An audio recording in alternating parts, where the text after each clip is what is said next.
हाँ तो बच्चा लोग आज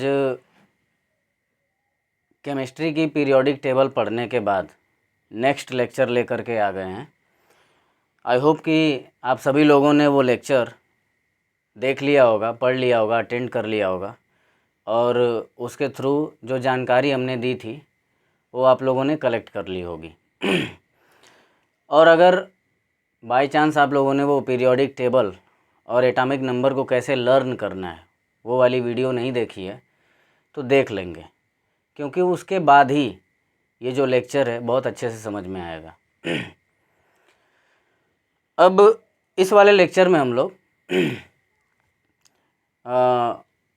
वैलेंस सेल के बारे में बात करेंगे, सबसेल के बारे में बात करेंगे, वैलेंसी के बारे में बात करेंगे, इलेक्ट्रॉन कॉन्फ़िगरेशन के बारे में बात करेंगे।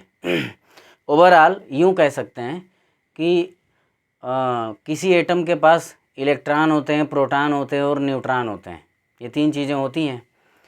तो उस एटम में जितने इलेक्ट्रॉन होते हैं उतने ही प्रोटॉन होते हैं। तो उन इलेक्ट्रॉनों को कैसे भरा जाता है, ठीक है, उन इलेक्ट्रॉनों को कैसे भरा जाता है, एक इलेक्ट्रॉन दूसरी जगह पे कैसे जाता है, या दूसरी जगह से किसी जगह एक एलिमेंट के पास कोई इलेक्ट्रॉन कैसे आ जाता है, तो यही सब हम लोग देखेंगे।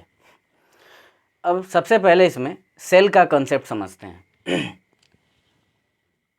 Cell and subshell.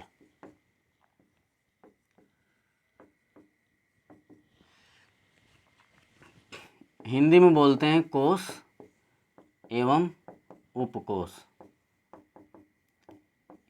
Cell and subcell. ये सेल और सबसेल क्यों बता रहे हैं हम?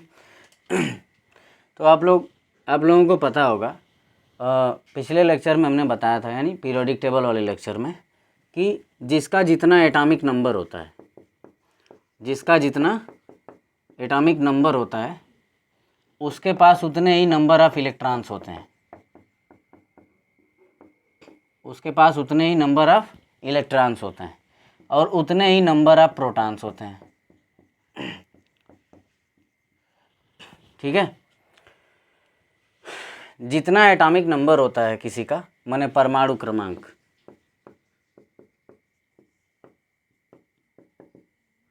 हमने बताया था उस वीडियो में कि जिस एलिमेंट के पास जितने इलेक्ट्रॉन होते हैं उसको वही पोजीशन दी गई है और उसी पोजीशन को हम बोलते थे एटॉमिक नंबर, बोलते हैं एटॉमिक नंबर, हिंदी में बोलते हैं परमाणु क्रमांक। तो मान लो किसी एटम के पास या किसी एलिमेंट के पास 10 इलेक्ट्रॉन हैं तो उसका एटॉमिक नंबर कितना होगा? 10। अगर उसके पास 15 इलेक्ट्रॉन है तो उसका एटॉमिक नंबर 15 होगा। 20 इलेक्ट्रॉन है तो एटॉमिक नंबर 20 होगा। तो जितने इलेक्ट्रॉन होते हैं वही उसका एटॉमिक नंबर होता है और उतने ही प्रोटॉन होते हैं। अब इसमें सबसे पहले एक कंसेप्ट समझते हैं।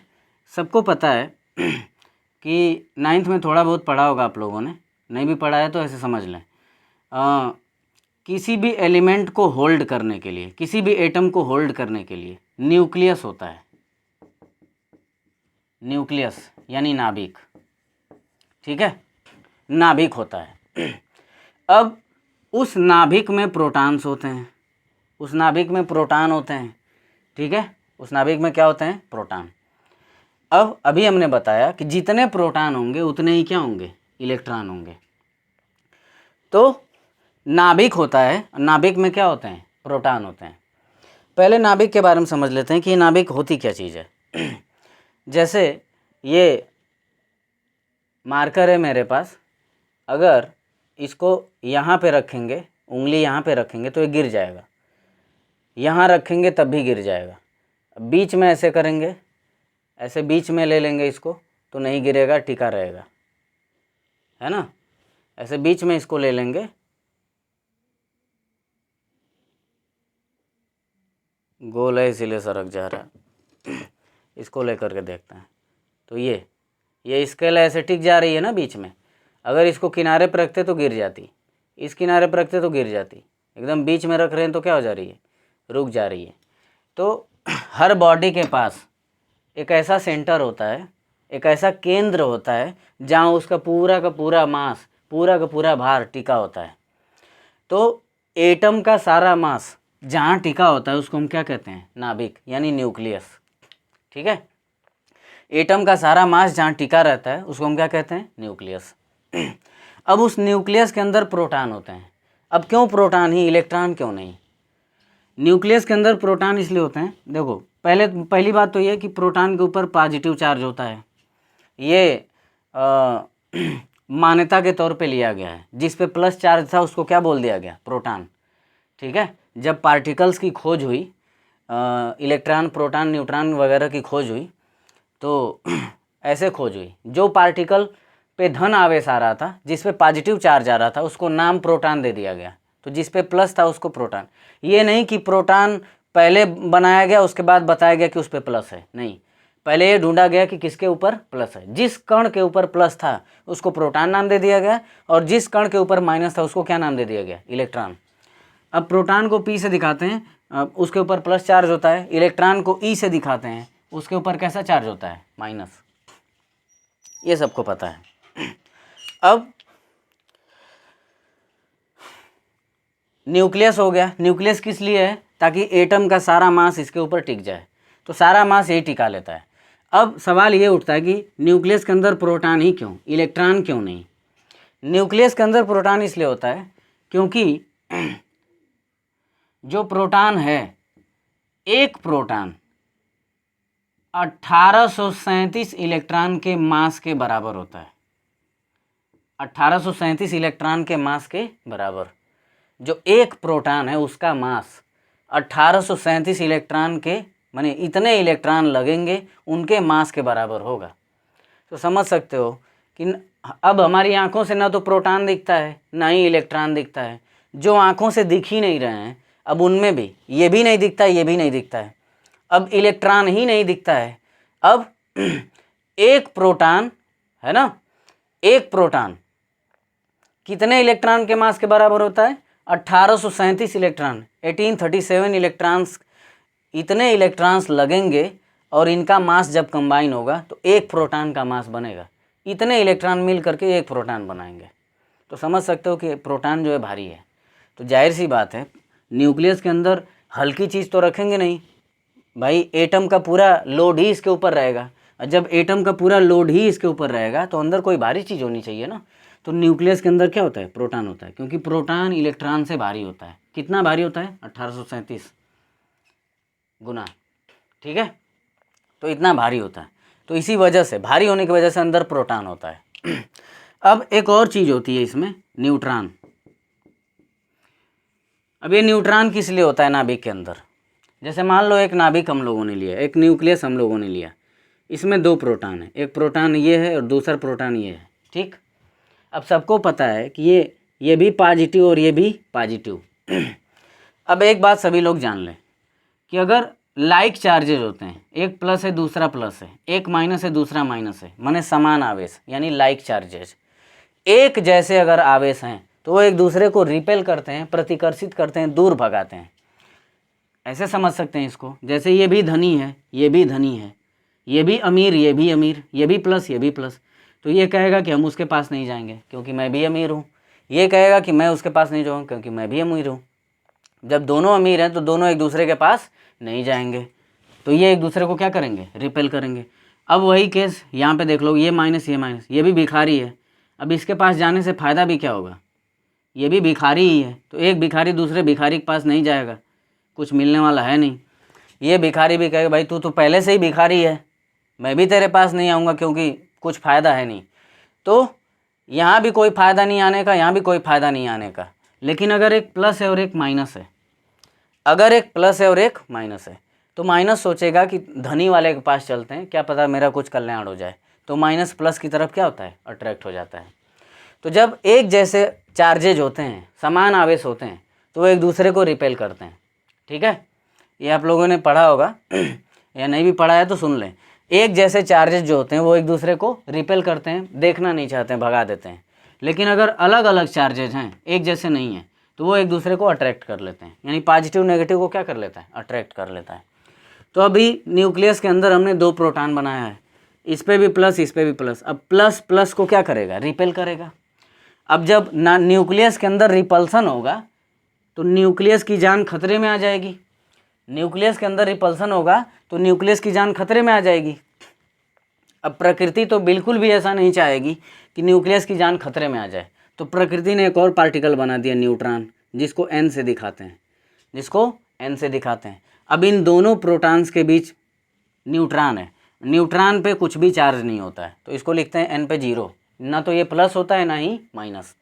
तो जब बीच में ये आ जाता है तो अब इसका प्लस इसके ऊपर प्रभाव डालेगा, इसका प्लस इसके ऊपर प्रभाव डालेगा, और ये ना तो प्लस है ना तो माइनस है ना।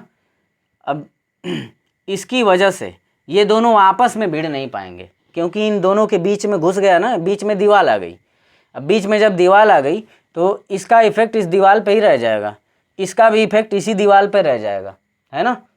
ये एक दूसरे से भिड़ नहीं पाएंगे। तो दो प्रोटॉनों में आपसी विवाद न हो, इससे बचने के लिए इससे छुटकारा दिलाने के लिए कौन आ गया? न्यूट्रॉन। प्रकृति ने न्यूट्रॉन को बना दिया। तो तीन चीज़ें बन गई। एक पॉजिटिव पार्टिकल बना जिसको प्रोटॉन नाम दिया गया, प्रकृति ने बनाया। प्रकृति ने एक नेगेटिव पार्टिकल बनाया जिसको इलेक्ट्रॉन हम लोगों ने दिया है, जिसका नाम क्या दिया गया? इलेक्ट्रॉन। और एक पार्टिकल प्रकृति ने और बना दिया ताकि दो प्रोटॉन्स के बीच आपस में झगड़ा ना हो, न्यूट्रॉन बना दिया, उसके ऊपर कोई चार्ज नहीं था। ये न्यूट्रल होता है, इसीलिए न्यूट्रल होता है। तो न्यूट्रल वर्ड से ही बना है क्या? न्यूट्रॉन। ठीक है। तो ये यहाँ तक का कंसेप्ट क्लियर हो गया होगा कि जितना जिसके पास इलेक्ट्रॉन होता है उतना ही उसका एटॉमिक नंबर होता है और उतने ही उसके पास प्रोटॉन होते हैं। प्रोटॉन पे प्लस, इलेक्ट्रॉन पे माइनस, और न्यूट्रॉन पे कोई चार्ज नहीं होता है। न्यूट्रॉन किस लिए होता है? ताकि दो पॉजिटिव यानी दो प्रोटॉन्स के बीच आपसी विवाद न हो। ठीक है, इसलिए प्रोटॉन होता है। न्यूट्रॉन बीच बचाव का काम करता है।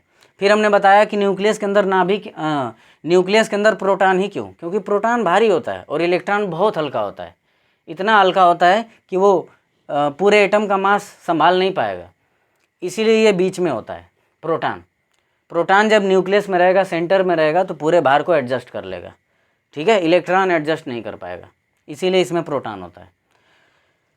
अब एक चीज़ और, किसी भी एलिमेंट में या किसी भी एटम में जितने इलेक्ट्रॉन होते हैं उतने ही प्रोटॉन होते हैं।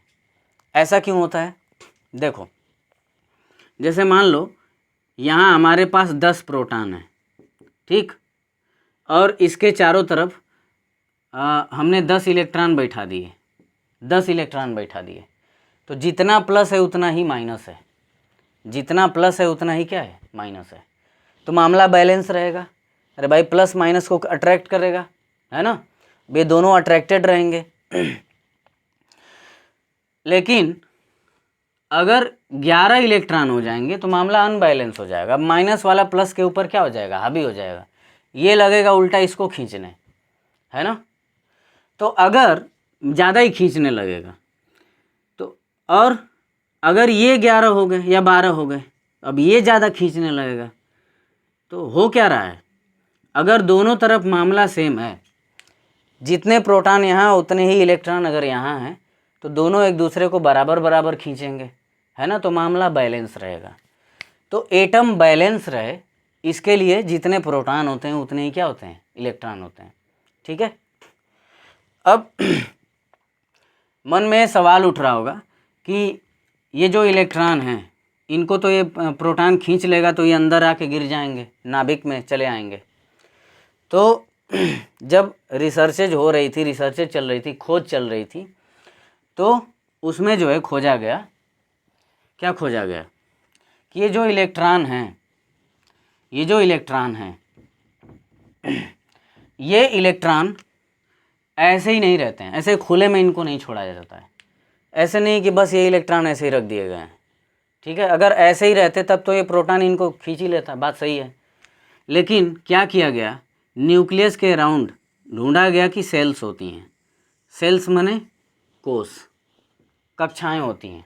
ठीक है, न्यूक्लियस के चारों तरफ क्या होती हैं? कक्षाएं, सेल्स होती हैं, और उन्हीं सेल्स में इलेक्ट्रॉन होते हैं। उन्हीं सेल्स में क्या होते हैं? इलेक्ट्रॉन। ठीक, बस हमने ऐसे यूं ही बना दिया है। तो समझाने के लिए। तो न्यूक्लियस के अंदर प्रोटॉन हो गया, न्यूट्रॉन हो गया, ठीक है। न्यूट्रॉन का कुछ काम नहीं है, बस वो प्रोटॉनों के बीच का झगड़ा शांत कर देता है, और चारों तरफ इलेक्ट्रॉन होते हैं, उनके ऊपर माइनस चार्ज होता है। अब ये इलेक्ट्रॉन सेल्स के अंदर होते हैं। सेल्स के अंदर क्यों? देखो प्रकृति ने जब इनको बनाया, तो एटम को जब प्रकृति ने बनाया तो उसने ये ध्यान दिया कि इलेक्ट्रॉन को, जो प्रोटॉन है वो इलेक्ट्रॉन को तो खींचेगा, ये तो जाहिर सी बात है, प्लस है तो माइनस को क्या करेगा? खींचेगा। प्रकृति ने ऐसा बना दिया इन दोनों को, ये एक दूसरे को खींचते हैं।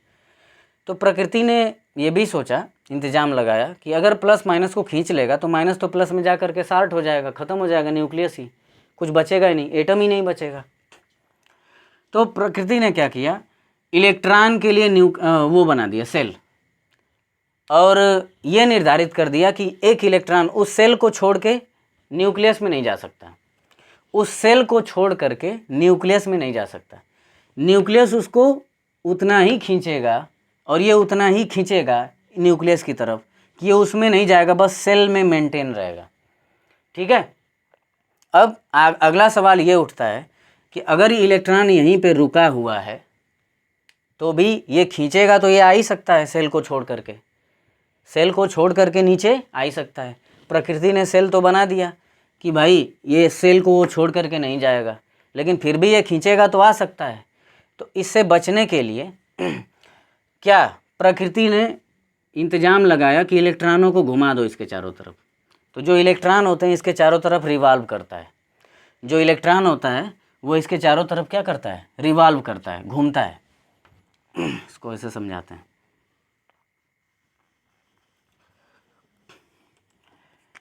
ये बना दिया हमने सेल, और सेल में बना दिया हमने इलेक्ट्रॉन। अब जो इलेक्ट्रॉन है वो चारों तरफ क्या करता है? रिवॉल्व करता है, चारों तरफ घूमता है, ठीक है। अब ये इलेक्ट्रॉन चारों तरफ घूमेगा, क्यों घूमेगा? अगर रुका रहेगा तो ये खींच लेगा, अगर रुका रहेगा तो ये खींच लेगा। ये बिल्कुल वैसे ही है जैसे ये हमारे पास चाबी है और ये उसका सर्किल है। अब हम क्या करें कि इसको बस खींचें, इसको बस खींचेंगे तो ये चाबी गिर जाएगी, ये चाबी गिर जाएगी। लेकिन अगर हम चाहें कि इसको खींचें भी और चाबी गिरे भी ना, तो क्या होगा? इसको घुमाएं। अब जब हम इसको घुमा रहे हैं ऐसे ऐसे, तो क्या होगा? घुमाने से फ़ायदा ये हो रहा है कि जो चाबी है वो गिर नहीं रही है, चाबी गिर नहीं रही है, और बार बार हम उंगली से अपनी तरफ क्या कर रहे हैं? खींच रहे हैं, बार बार उंगली से अपनी तरफ क्या कर रहे हैं? खींच रहे हैं। खींचा हुआ भी है और चाबी गिर भी नहीं रही है। तो हम किसी ऑब्जेक्ट को पुल भी करें, खींचें भी और वो गिरे भी ना, तो इसके लिए ऑब्जेक्ट को क्या करना पड़ेगा? घूमना पड़ेगा। तो वही चीज़ है। तो प्रकृति ने इंतजाम कर दिया, बोला कि अगर प्रोटॉन प्लस है, इलेक्ट्रॉन पे माइनस है, तो प्रोटॉन तो इलेक्ट्रॉन को खींच लेगा। हमने सेल भी बना दिया तो इलेक्ट्रॉन को वो खींच लेगा। तो प्रकृति ने इंतजाम लगाया कि इलेक्ट्रॉन को घुमा दो। अब इलेक्ट्रॉन जब घूमेंगे इसमें, तो अब ये प्रोटॉन तो खींच रहा है बार बार, प्रोटॉन बार बार क्या कर रहा है? खींच रहा है। जैसे यहाँ था, हम बार बार चाबी को अपनी तरफ क्या कर रहे हैं? खींच रहे हैं। जैसे जैसे घुमा रहे हैं तो बार बार उंगली से अपनी तरफ क्या कर रहे हैं? खींच रहे हैं, ठीक है। अगर सिर्फ खींचते, घुमाते नहीं, देखो सिर्फ खींच दिए, घुमा नहीं रहे हैं, तो गिर गई। अब खींच भी रहे हैं और घुमा भी रहे हैं, उंगली से खींच भी रहे हैं और घुमा भी रहे हैं, तो खींचने और घुमाने से फ़ायदा ये हो रहा है कि ये गिर नहीं रहा है, ये चाबी गिर नहीं रही है ना। तो कोई चीज़ किसी की तरफ गिर ना जाए, किसी से जाके कनेक्टेड ना हो जाए, उसके लिए क्या है? हम ऐसे कोई चीज़, कोई ऑब्जेक्ट दूसरे ऑब्जेक्ट को अट्रैक्ट भी करे, कोई ऑब्जेक्ट दूसरे ऑब्जेक्ट को अट्रैक्ट भी करे। जैसे हमारी उंगली इसको क्या कर रही है? चाबी को अट्रैक्ट भी कर रही है, ठीक। अट्रैक्ट भी करें और ये गिरे भी ना। सिर्फ अट्रैक्ट करेंगे तो गिर जाएगी, और चाहते हैं कि अट्रैक्ट भी करें और गिरे भी ना, तो क्या करना पड़ेगा? घुमाना पड़ेगा।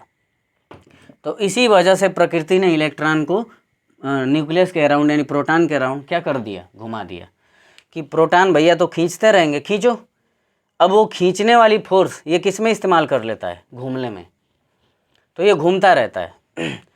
भाई इलेक्ट्रॉन सोचता है कि अगर हम रुके रहेंगे, प्रकृति ने इसको ऐसा बनाया है, अगर हम रुके रहेंगे तो प्रोटॉन तुरंत खींच लेगा।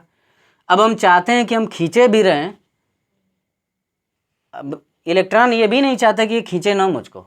देखो क्यों, अब ये खींचने वाला कंसेप्ट क्यों आया, जैसे एक लड्डू को बांधते हैं तो जब ऐसे दबाते हैं तो इधर से भी दबा रहे हैं, इधर से भी दबा रहे हैं, तो दोनों फोर्स किधर लग रहा है, इनवर्ट्स, अंदर की तरफ लग रहा है। तो जब किसी चीज़ को बांधना होता है कि वो चीज़ बंध जाए, एक शेप में आ जाए, तो दोनों तरफ से फोर्स कहाँ लगाते हैं, अंदर की तरफ।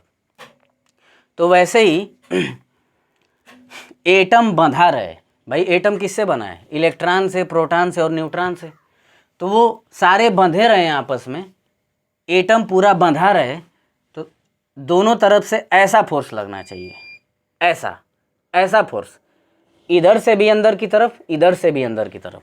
ठीक, तो ज़रा सोचो, प्लस है ये, है ना, और ये माइनस है, तो प्लस और माइनस एक दूसरे को खींचेंगे, ऐसे एक दूसरे को अट्रैक्ट करेंगे, तो ये अंदर की तरफ ऐसा फोर्स लग रहा है। और जब ऐसा फोर्स लगेगा तो प्रोटॉन और इलेक्ट्रॉन दोनों एक दूसरे की तरफ अट्रैक्टेड रहेंगे।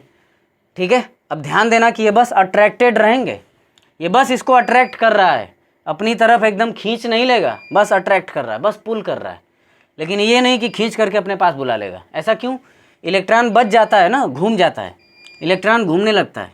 जब प्रोटॉन ये दिमाग लगाता है कि इलेक्ट्रॉन को अपने पास बुला लिया जाए, तो इलेक्ट्रॉन भी खेल जाता है, क्या कहता है कि तुम बुलाओ, हम आएंगे थोड़ी, हम घूमने लगेंगे। ठीक है, ठीक ऐसे ही जैसे यहाँ पे हम इसको बार बार बुला रहे हैं ना, चाबी को जब घुमा रहे हैं ऐसे, तो बार बार क्या कर रहे हैं, बार बार बुला रहे हैं, बार बार उंगली की तरफ बुला रहे हैं। ठीक है, लेकिन चाबी आ कहाँ रही है, वो तो घूम रही है। तो वैसे ही प्रोटॉन भी इलेक्ट्रॉन को बार बार बुलाता है, लेकिन इलेक्ट्रॉन जाता नहीं है, बस खींचा रहता है और चारों तरफ क्या करता है, घूमता है। समझ में आ गया होगा कि इलेक्ट्रॉन क्यों घूमता है, अगर नहीं घूमता तो यहाँ चला जाता। ठीक है, अब कोई चीज़ अट्रैक्टेड भी रहे और गिरे भी ना, इसके लिए उसका घूमना क्या है, कंपलसरी है, ज़रूरी है। इसी तरह से सन और अर्थ का भी है। मान लो ये सन है और ये अर्थ है, ठीक, तो अर्थ जो है सन के अराउंड घूमती है। क्यों घूमती है, अगर रुकी रहती तो सन तो इसको अट्रैक्ट कर रहा है, सन अर्थ को क्या कर रहा है, अट्रैक्ट कर रहा है, तो अर्थ बार बार अट्रैक्ट होती आकर के सन में गिर जाती। तो अब इसके लिए प्रकृति ने क्या जुगाड़ बनाया है, अर्थ को घुमा दो। ठीक, अब ये सन इसको खींच तो रहे हैं, लेकिन ये क्या कर रहा है, घूम रहा है, तो बार बार खींच रहे हैं, लेकिन ये अर्थ क्या कर रही है, घूम रही है। ठीक है, घूमने से क्या फ़ायदा हो रहा है कि जो खींचने वाला फोर्स है वो घूमने में चला जा रहा है, जो खींचने वाला फोर्स है वो कहाँ चला जा रहा है, घूमने में, और ये सन में गिरने से क्या हो जाती है, बच जाती है। तो वही चीज़ है यहाँ पे। तो इलेक्ट्रॉन प्रोटॉन के चारों तरफ क्या करता है, घूमता है। ये समझ में आ गया।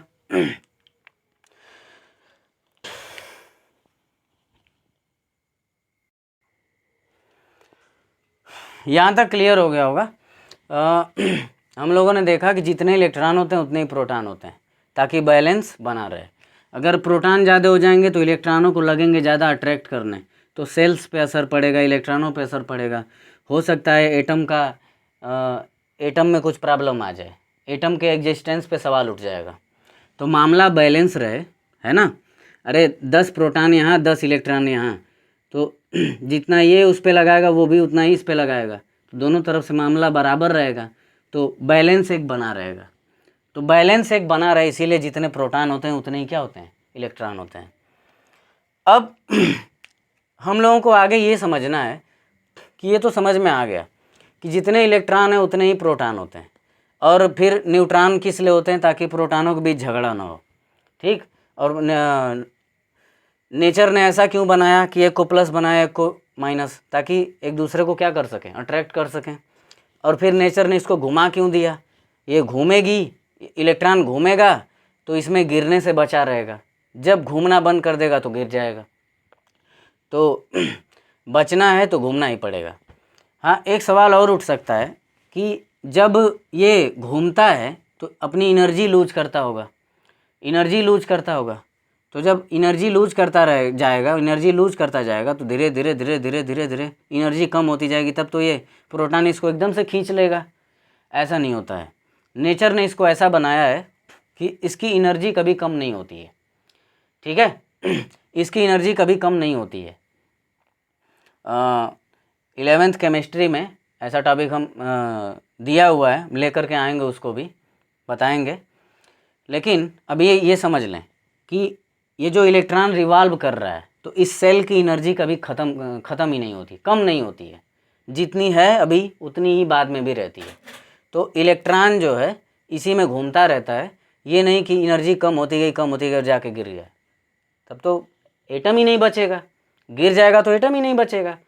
तो एटम को बचाना है यानी इसकी एनर्जी क्या रहेगी, मेंटेन रहेगी। तो नेचर ने इतना ख्याल रखा है कि इसकी एनर्जी मेंटेन रखती है।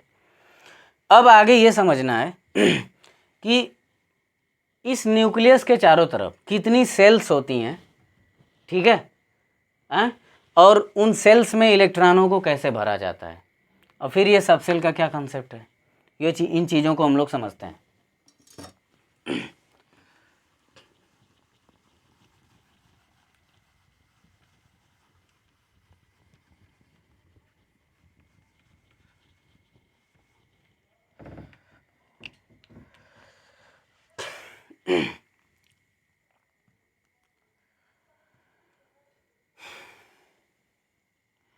हाँ, तो हम सेल के बारे में बात कर रहे थे। तो सेल्स मैक्सिमम कितनी हो सकती हैं, 1, 2 या 3 हो सकती हैं, या फिर 4 हो सकती हैं, या 5 या फिर 6 या फिर 7। मैक्सिमम 7 सेल्स हो सकती हैं। 7 सेल्स की ज़रूरत पड़ती है। क्यों ज़रूरत पड़ती है 7 ही सेल की? क्योंकि 118 एलिमेंट है और 118वां जो एलिमेंट होता है वो 7 सेल लेता है अपने इलेक्ट्रॉनों को भरने के लिए, ठीक है। अभी हमने बताया ना कि न्यूक्लियस के अराउंड सेल्स होती हैं, तो कितनी सेल्स होती हैं?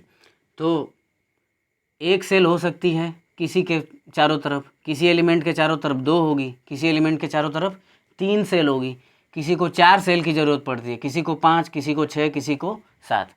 अरे भाई, कहने का मतलब ये है किसी के पास 1 इलेक्ट्रॉन है, किसी के पास 2 इलेक्ट्रॉन है, किसी के पास 3 है, किसी के पास 4 हैं, किसी के पास 5 हैं, 6 हैं, किसी के पास 7 हैं, किसी के पास 10 हैं, किसी के पास 20 हैं, किसी के पास 50 हैं, किसी के पास 100 हैं।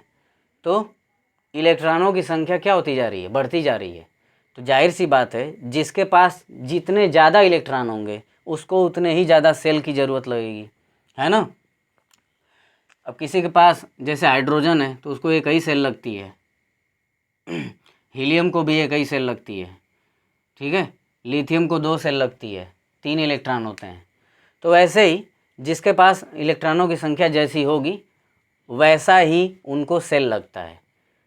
3 सेल की ज़रूरत पड़ेगी भाई, इलेक्ट्रॉन ज़्यादा हों और बढ़ गए तो 3, और बढ़ गए तो 4 सेल, और इलेक्ट्रॉन बढ़ गए तो 5 सेल, और इलेक्ट्रॉन बढ़ गए तो 6 सेल, और ज़्यादा इलेक्ट्रॉन हो गए तो 7 सेल, ठीक है।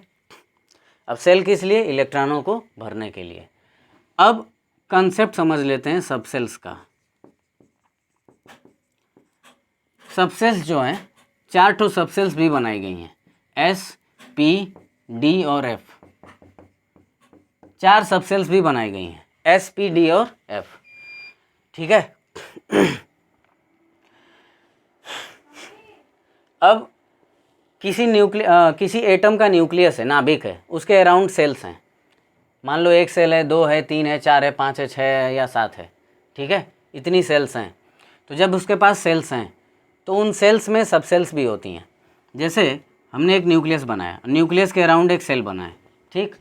अब इस सेल में अगर 2 इलेक्ट्रॉन सिर्फ बनाए, सिर्फ 2 इलेक्ट्रॉन बनाए, अभी ये सेल है, 2 इलेक्ट्रॉन बनाए, तो ये बताओ इसके ऊपर भी माइनस चार्ज है, इसके ऊपर भी माइनस चार्ज है। अब दोनों घूम रहे होंगे, दोनों इसमें घूम रहे होंगे, तो साथ ही में प्रोटॉन तो इनको खींच ही रहा होगा, लेकिन ये दोनों आपस में क्या कर रहे होंगे? अरे ये भी माइनस है, ये भी माइनस है, दोनों एक दूसरे को रिपेल कर रहे होंगे, कहेंगे कि तू भाग जा, तू भाग जा, है ना। तो दोनों माइनस हैं तो रिपेल करेंगे ना, रिपल्सन होगा। अब मान लो 4 इलेक्ट्रॉन हो गए, अब तो रिपल्सन और बढ़ जाएगा, मान लो और 2 इलेक्ट्रॉन हो गए या 8 इलेक्ट्रॉन हो गए, अब और रिपल्सन बढ़ गया, ये इसको धक्का देगा, ये इसको धक्का देगा, लगेंगे सब आपस में धक्का देने। तो जब भीड़ बढ़ती जाएगी तो धक्का मुक्की क्या हो जाएगी, बढ़ जाएगी, माने रिपल्सन बढ़ जाएगा, एक दूसरे को धकियाने लगेंगे, सब कहेंगे भाग जा भाग जा भाग जा, क्योंकि सब माइनस है। तो प्रकृति ने इसका भी इंतजाम कर दिया, सब सेल बना दिए। क्या बना दिए, सब सेल। कहा कि भाई जो सेल है, जैसे मान लो ये हमने एक सेल बनाया, सेल को मान लो डिब्बे से बना रहे हैं, इस सेल को हम डिब्बे से रिप्रेजेंट कर रहे हैं, ठीक। अगर इसमें 2 इलेक्ट्रॉन हैं, एक इलेक्ट्रॉन ये एक इलेक्ट्रॉन ये, तो ये दोनों आपस में क्या करेंगे, रिपेल करेंगे।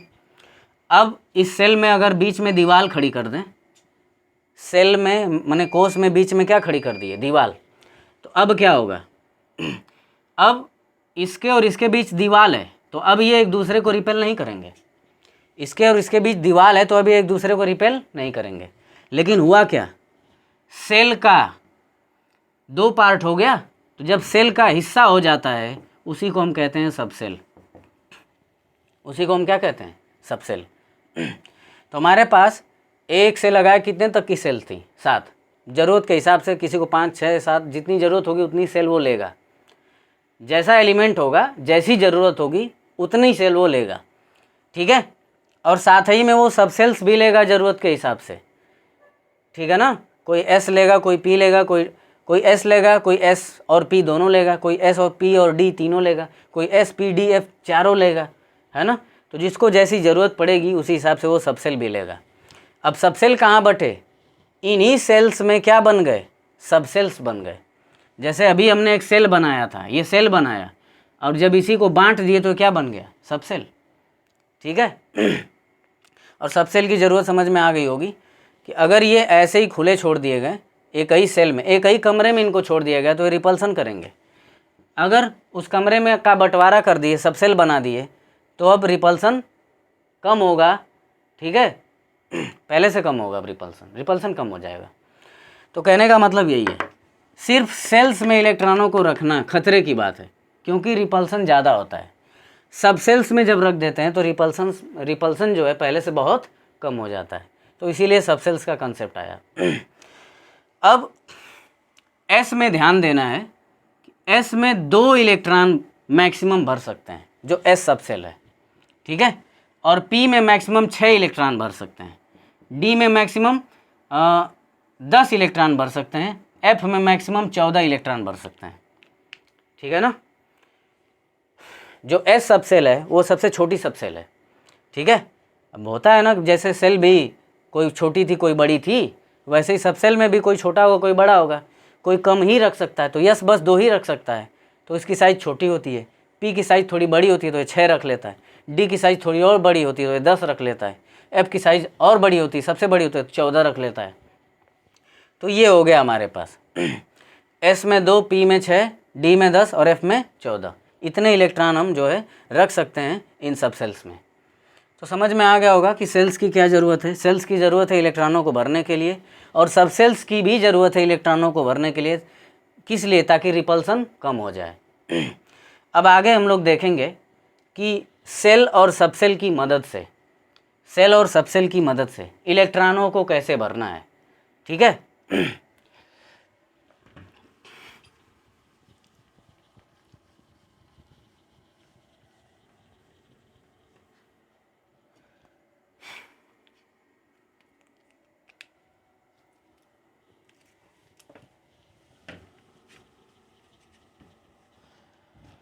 हाँ, तो हम बात कर रहे थे इलेक्ट्रॉनों को भरने की। तो इलेक्ट्रॉनों को भरने के लिए इलेक्ट्रॉन कन्फिग्रेशन, इलेक्ट्रॉनों को भरने का जो प्रोसेस होता है उसको हम कहते हैं इलेक्ट्रॉन कन्फिग्रेशन, हिंदी में इलेक्ट्रॉनिक विन्यास, इलेक्ट्रॉनिक विन्यास।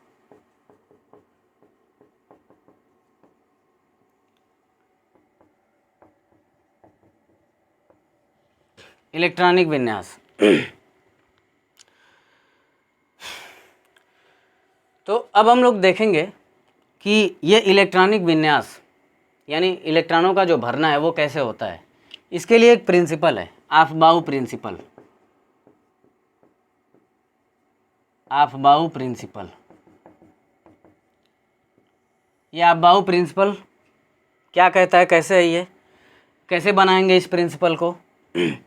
तो उस तरह से 1 बाय 1 याद करना तो बड़ा थोड़ा सा मुश्किल है। हाँ, इसके लिए एक ट्रिक है। क्या करेंगे, पहले 1 से लगाए 7 तक लिखेंगे, 1 2 3 4 5 6 7। फिर उसके बाद 1 वाली लाइन छोड़ेंगे, 2 से लगाए 7 तक, 5 6 7। फिर 2 वाली भी लाइन छोड़ देंगे, 1 वाली भी 1 भी छोड़ो, 2 भी छोड़ो, 3 से लिखो, 3 4 5 6 7। अब 1 भी छोड़ो, 2 भी छोड़ो, 3 भी छोड़ो, 4 से लिखो, 4 5 6 7। उसके बाद 4 सब सेल बताए थे ना। अब ये जो 1 2 3 5 6 7 है, ये सेल है। ये क्या है? सेल। पहली सेल, दूसरी सेल, तीसरी सेल, चौथी सेल, पांचवी सेल, छठी सेल, सातवीं सेल, ये सेल है। तो ये सेल का नंबर है। किसका नंबर है? ये सेल का, कि पहला सेल, दूसरा सेल, नंबर है ये सेल का, माने सेल है। अब इनमें सब सेल लगाते हैं। पहले में यस लगाते हैं, yes yes, S S S S S. दूसरे में पी पी लगाएंगे, तीसरे में डी डी लगाएंगे, और चौथे में एफ एफ लगाएंगे। इतना करने के बाद टोटल 8 एरो चलाएंगे, टोटल 8 एरोज चलाएंगे। जैसे हम चला रहे हैं वैसे ही बिल्कुल। ये पहली एरो, ये दूसरी एरो, ये तीसरी, ये चौथी, पांचवी, छठी, सातवीं और ये आठवीं। 8 एरो चलाने के बाद, 8 एरो चलाने के बाद जो बच गया उसको मिटा देंगे। उसका काम हमको नहीं है, ठीक है। यही आफबाउ प्रिंसिपल है, ठीक। अब इस प्रिंसिपल के थ्रू हमको क्या करना है कि हमको जो है राइट से लेफ़्ट आना है, राइट से लेफ़्ट आते जाना है और इलेक्ट्रॉनों को भरते जाना है। राइट से लेफ़्ट आते जाना है, इलेक्ट्रॉनों को भरते जाना है। राइट से लेफ़्ट आते जाना है, इलेक्ट्रॉनों को भरते जाना है, ठीक है। अब जैसे एक छोटा सा एग्जांपल लेते हैं। जैसे मान लो कार्बन, कार्बन के पास 6 होता है। कार्बन का एटॉमिक नंबर कितना होता है? 6। तो जब एटॉमिक नंबर 6, ठीक है, जिसको एटॉमिक नंबर निकालने का तरीका नहीं पता है वो पीरियोडिक टेबल वाली एटॉमिक नंबर वाली वीडियो ज़रूर देख लेंगे। उसमें हमने बताया है कि किसी भी एलिमेंट का एटॉमिक नंबर कैसे निकाल सकते हैं। बहुत आराम से निकाल लेंगे, बहुत आसान है। तो कार्बन का एटॉमिक नंबर 6 होता है, यानी इसके पास 6 इलेक्ट्रॉन। तो 6 इलेक्ट्रॉन भरने। अब जब भरना है तो पहले सबसे पहली वाली एरो पे चलोगे तो उसमें क्या मिलेगा? 1s। उसमें मिल गया हमको 1s। और अभी बताए हैं कि s में, p में, d में और f में, s में 2, p में 6, d में 10 और f में 14 इलेक्ट्रॉन भर सकते हैं। अभी बताए हैं कुछ देर पहले, है ना। तो 1s मिला। अब जब यस मिला तो यस में कितना भर सकते हैं? 2। तो यहाँ ऊपर लिख देते हैं 2, ठीक, 2 इलेक्ट्रॉन हो गए। अब 1s पे चल लिए। अब दूसरी एरो पे चलेंगे राइट से लेफ्ट, तो 2s मिलेगा, ठीक। अब जब 2s मिला तो फिर से s मिला। इस पे ध्यान नहीं देना है, 1 और 2 पे ध्यान नहीं देना है, एस पी डी एफ इस पे ध्यान देना है, एस पी डी और एफ, क्योंकि इलेक्ट्रॉनों को तो इन्हीं के अनुसार भरना है ना, है ना। तो अब हाँ, तो ये दूसरी सेल हो गई और एस सब सेल हुआ। तो एस सब सेल में कितना भरते हैं? 2 हो गया। अब 2s के बाद फिर से एरो, तीसरी एरो पे चलेंगे। तीसरी एरो पे चलेंगे तो क्या मिलेगा? 2p। पहले 2p मिलेगा, फिर 3s। ऐसे मत चल देना, इधर से उधर नहीं जाना है, इधर से इधर आना है, और जो पहले आएगा वही पहले वहाँ लिखा जाएगा। पहले 2p आया तो 2p, उसके बाद 3s, तो 2p लिखेंगे, ठीक। अब इधर जोड़ते भी रहो कि 6 ही इलेक्ट्रॉन थे हमारे पास, और 2 और 2 4 भर चुके हैं, तो बचे कितने? 2। तो p में कितने भरते हैं? 6। तो 6 हमारे पास थोड़ी है, लास्ट में उतने ही इलेक्ट्रॉन भरोगे जितना बचा है। 2 2 4 भर चुके हो, 2 ही बचा है, तो इसमें 2 भरोगे। ये हो गया कार्बन का इलेक्ट्रॉन कन्फिग्रेशन, माने कार्बन में इलेक्ट्रॉनों को कैसे भरा जाता है, ठीक। अब ऐसे एक आध एग्जाम्पल और लेते हैं। मान लो कैल्शियम, जिसका 20 होता है, ठीक है, कैल्शियम का 20 होता है। अब इसका कैसे करेंगे? वैसे ही बिल्कुल पहली एरो पे चलो एकदम राइट से लेफ्ट, तो क्या मिलेगा 1s। अब s में कितना भरते हैं 2, ठीक। फिर दूसरी एरो पे चलो, जब दूसरी एरो पे चलेंगे तो क्या मिलेगा 2s, 2 है और s है, s में कितना भरते हैं 2, 2 भर दो, ठीक। उसके बाद तीसरी एरो पे चलेंगे तो पहले कौन मिलेगा 2p, पहले 3s नहीं है, पहले कौन है 2p, 2p के बाद 3s, 2p है 3s है, p में 6 भर लेंगे, ठीक है। तो 2 2 4 6 10 और फिर 3s है, s में कितना भरेंगे 2। अब आगे तीसरी एरो पे चलने के बाद चौथी पे चलेंगे, तो जब चौथी पे चलेंगे तो पहले 3p मिलेगा, फिर 4s, 3p, p में 6, ठीक है। 3p के बाद क्या मिलेगा 4s, तो s में कितना भरेंगे 2, ठीक है। तो कैसे कैसे हुआ, पहले 1s मिला, फिर 2s मिला, फिर 2p 3s मिला, फिर 3p 4s मिला, फिर कौन मिलेगा 3d 4p 5s। तो इधर से इधर चलते जाओ चलते जाओ चलते जाओ, राइट से लेफ्ट, और जो मिलता जाए उसमें भरते जाओ, और आखिरी में ला करके उतना ही भरोगे जितना बचेगा। 2 2 4 6 10 2 12 6 18, 18 और 2 20, ठीक है। अब एक आध एग्जाम्पल और लेकर के देख लेते हैं।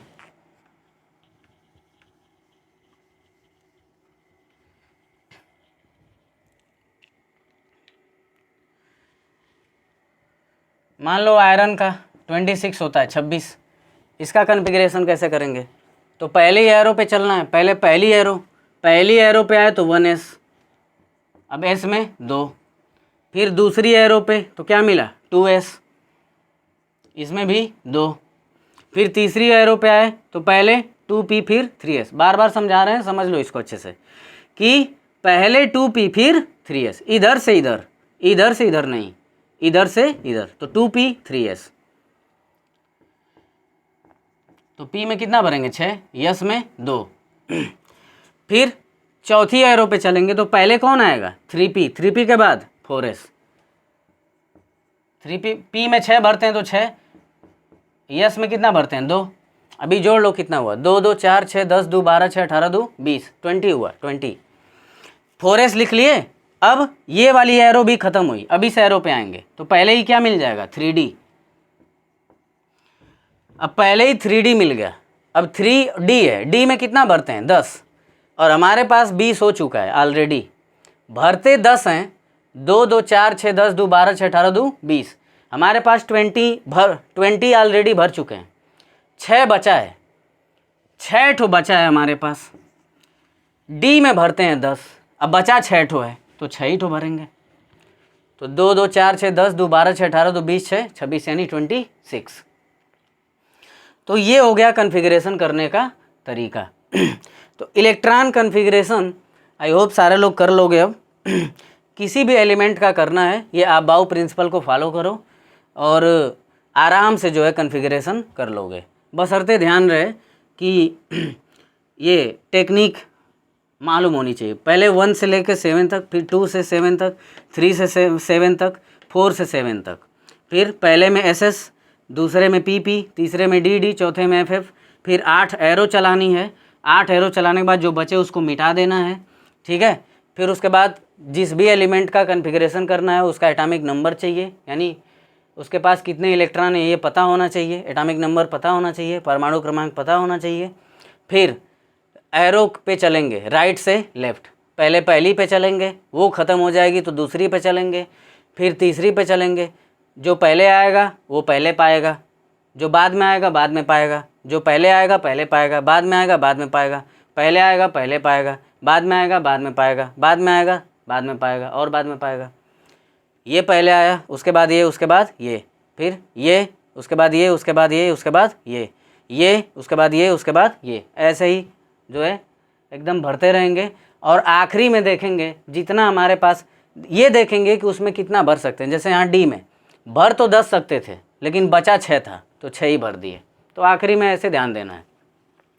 तो इलेक्ट्रॉन कन्फिग्रेशन हम लोगों ने सीख लिया। अब ये इलेक्ट्रॉन कन्फिग्रेशन हम लोग क्यों करते हैं?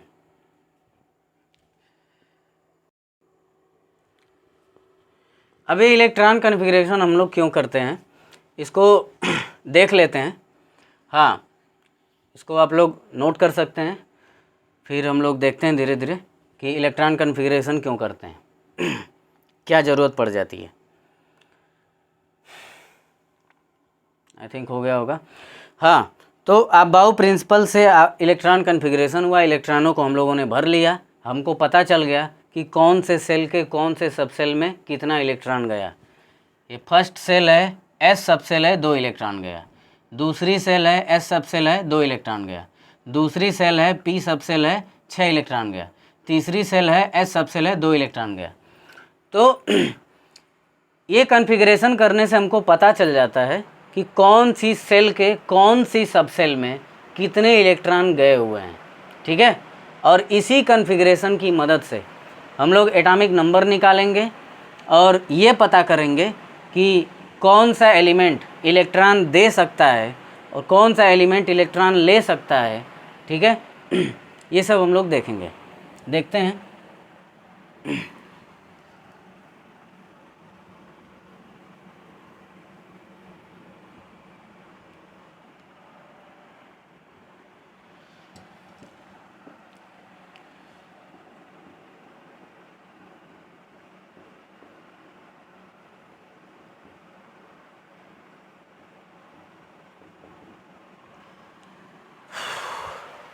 कोई एलिमेंट ले लेते हैं पहले, जैसे मान लो सोडियम ले लिया हम लोगों ने, इसका होता है 11।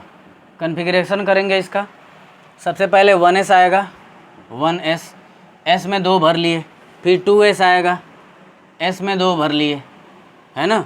2p आया तो 2p, p को देखेंगे, p में कितना भरते हैं, 6 भर लिए, है ना। 10 भर चुके हैं, 2 2 4 6 10 यानी 10 हम लोग भर चुके हैं, एक ही बचा है। तो 2p के बाद कौन आएगा, 3s, 2p के बाद आएगा 3s। अब s 3 है और s है, तो s में कितना भरते हैं, 2, लेकिन हमारे पास बचा 1 है तो 1 ही भरेंगे।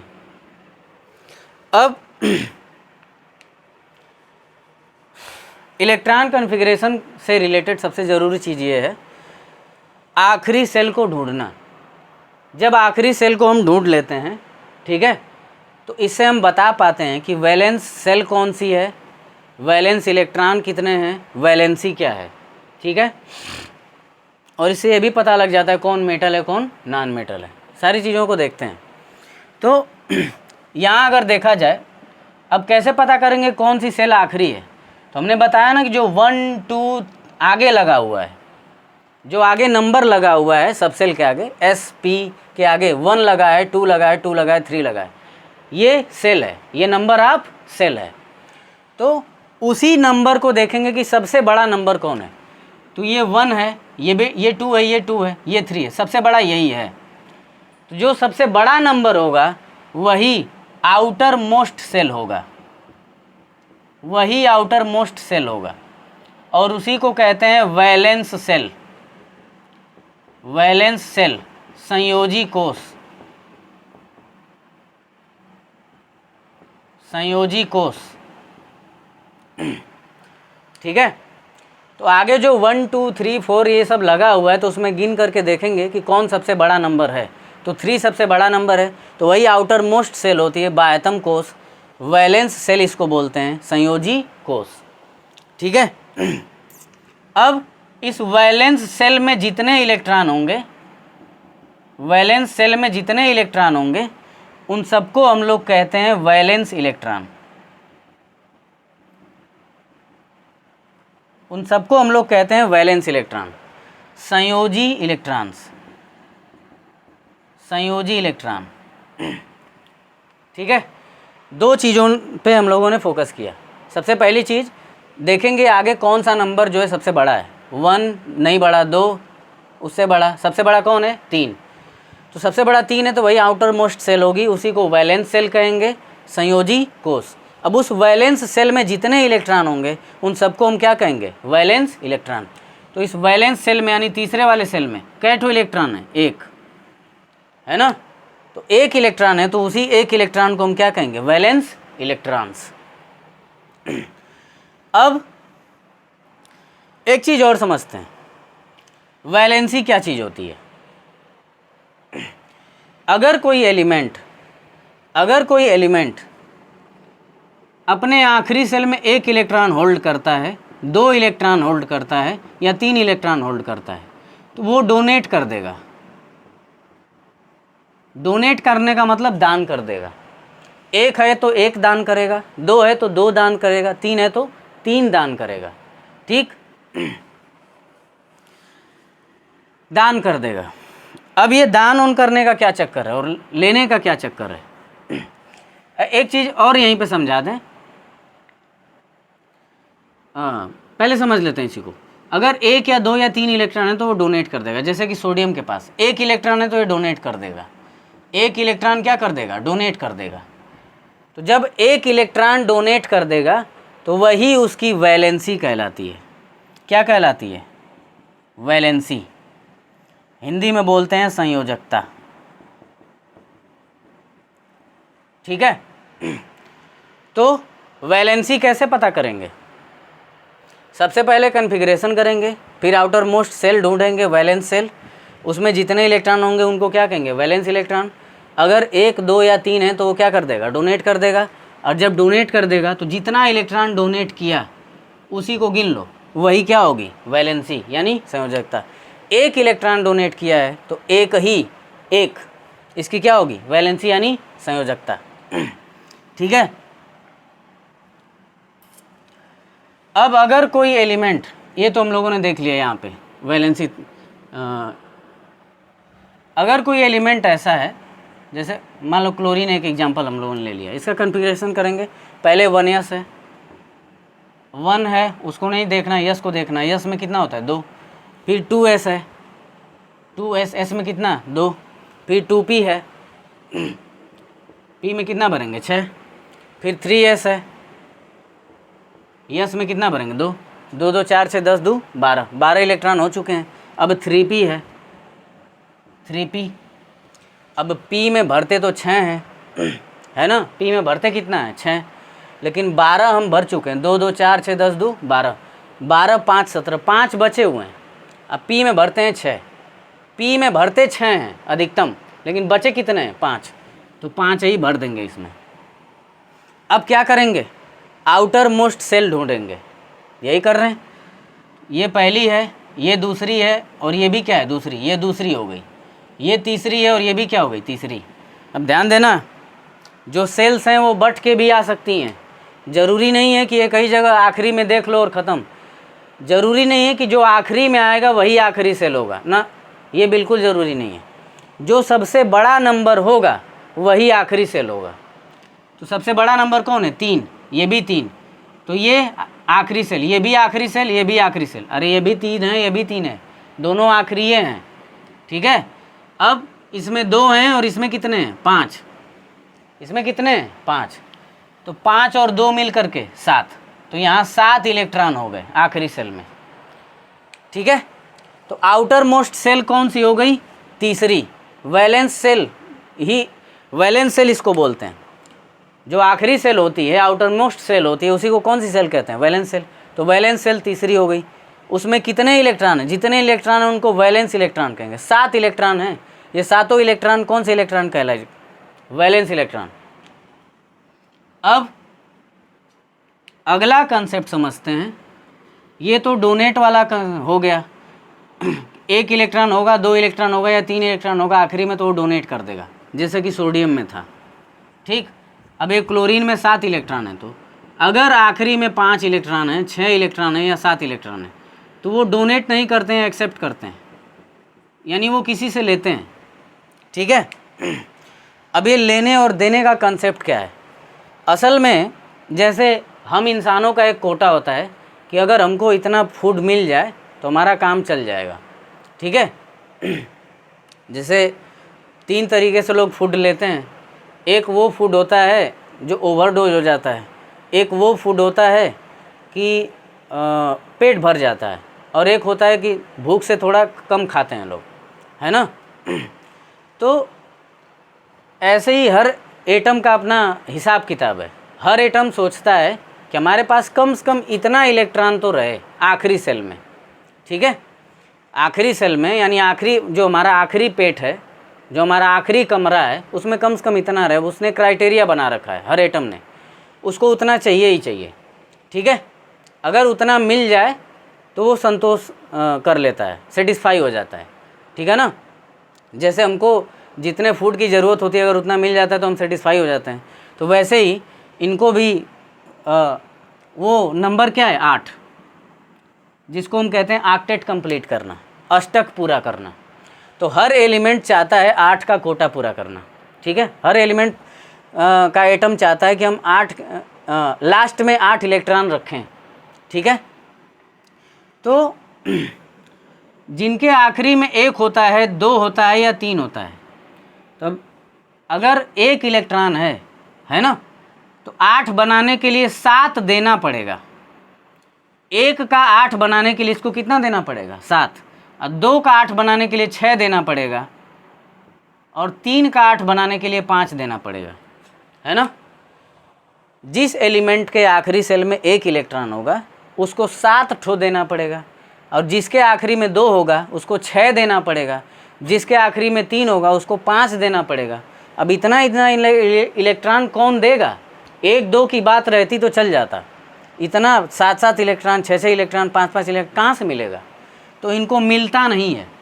तो जब मिलता नहीं है तो ये क्या करते हैं कि अपना ही उठा के किसी को दे देते हैं, अपना ही उठा के किसी को दे देते हैं। कहते हैं भाई मेरा तो नहीं हो पाएगा, तुम ही अपना पूरा कर लो। तो जैसे मान लो क्लोरीन के साथ सोडियम को भी एडजस्ट कर ली, तो सोडियम के आखिरी सेल में कै ठो था? 1 ठो था। अभी अभी बताएं हैं कि 5 इलेक्ट्रॉन, 6 इलेक्ट्रॉन या 7 इलेक्ट्रॉन आखिरी सेल में हुए तो वो क्या करता है? एक्सेप्ट करता है, ठीक है, वो एक्सेप्ट करता है। तो क्लोरीन के आखिरी सेल में कितने इलेक्ट्रॉन है? 7, एक्सेप्ट करेगा, यानी 1 मांग रहा है। ये कितना मांग रहा है? 1। तो जो सोडियम है उसके आखिरी सेल में कितना इलेक्ट्रॉन है? 1 इलेक्ट्रॉन है। इसको पता है कि भाई यहीं पे समझ लो, 7 इलेक्ट्रॉन यहाँ से यहाँ ले जाना आसान है कि 1 इलेक्ट्रॉन यहाँ से यहाँ ले आना आसान है? जाहिर सी बात है 1 इलेक्ट्रॉन को यहाँ देना आसान है। अब इनको 7 थोड़े कोई देगा, तो ये ही अपना 1 इलेक्ट्रॉन इसको दे देगा। ऐसे ही होता है। तो एलिमेंट्स के बीच आपस में ये कम्बिनेशन होता है, आपस में ये संयोग होता है, आपस में ये साझेदारी होती है, आपस में ये समझौता होता है। कोई किसी को दे देता है, कोई किसी से ले लेता है, ठीक है। तो जिनके आखिरी सेल में 5, 6 या 7 हुए तो वो एक्सेप्ट करते हैं। 5 वाला 3 ठो मांगता है। 5 वाला कितना मांगता है? 3। 6 वाला कितना मांगता है? 2। 7 वाला कितना मांगता है? 1। जैसा कि क्लोरीन के साथ हुआ।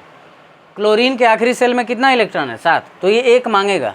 तो अगर सोडियम जैसे एलिमेंट से भेंट हो गई तो सोडियम का 1 इलेक्ट्रॉन इसके पास आ जाएगा, ये दे देगा और ये ले लेगा। तो ये डोनेट कर रहा है और ये एक्सेप्ट कर रहा है। तो जो डोनेट करते हैं उनको हम कहते हैं मेटल, और जो एक्सेप्ट करते हैं उनको हम कहते हैं नॉन मेटल, ठीक है। मेटल यानी धातु, नॉन मेटल यानी अधातु। मेटल यानी धातु और नॉन मेटल यानी अधातु। तो हम लोगों ने देखा इलेक्ट्रॉन कन्फिग्रेशन करना है। कन्फिग्रेशन के लिए अबाउ प्रिंसिपल है, ये प्रिंसिपल समझा दिए। ये प्रिंसिपल समझाने के बाद हर एलिमेंट का एटॉमिक नंबर पता होना चाहिए, वो पिछले लेक्चर से आप सीख सकते हैं।